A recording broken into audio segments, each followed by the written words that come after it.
Hi friends, welcome to our channel. இன்னைக்கு நம்ம ரீசெண்டாக ரிலீஸ் ஆன முஃபாசா தி லயன் கிங்கோட ரிவ்யூ தான் பார்க்க வந்திருக்கோம். நம்ம ஸ்டோரிக்குள்ளே போகலாமே.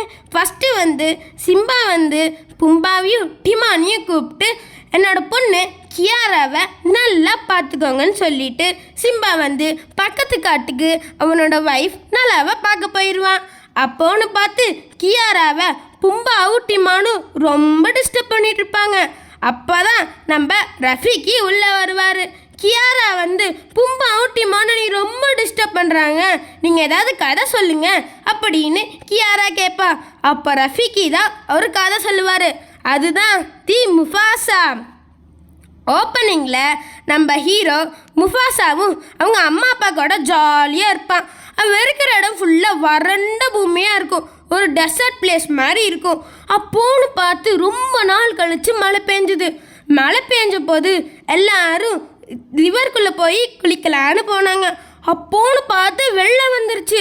அப்போன்னு பார்த்து நம்ம ஹீரோ முஃபாசா, குட்டி முஃபாசா அதில் குளிச்சிட்டு இருந்தாரு. அப்போ முஃபாசாவோட அப்பா உள்ளே குதிச்சு காப்பாற்ற போனார். ஆனாலும் அவனை காப்பாற்ற முடியல, அவன் வெள்ளத்தில் அடிச்சிட்டு போயிட்டான். அப்போன்னு பார்த்து அவன் புது காட்டுக்குள்ளே போனான். அங்கே தான் அவன் டாக்காவை பார்த்தான். அப்போது டாக்காவும் அவங்க அம்மாவும் முஃபாசாவை காப்பாற்றுவாங்க. அவங்க அப்பா கிட்ட போய் இவனை வளர்க்கலாமான்னு கேட்பாங்க. அவங்க அப்பாவும் சரின்னு சொல்லிட்டு நீ ஆனால் இவனை பெண்கள் கூட்டத்தோடு தான் வளர்க்கணும்னு சொல்லுவார்.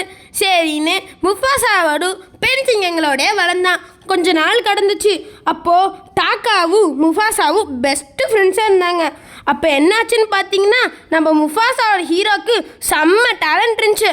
அது என்ன டேலண்ட்டுன்னு பார்த்தீங்கன்னா, அவனால் எவ்வளோ கிலோமீட்டர் தூரத்தில் இருந்தாலும் அவன் கண்ணை மூடி தியானம் பண்ணால் என்ன நடக்குதுன்னு உடனே தெரிஞ்சுக்க முடியும்.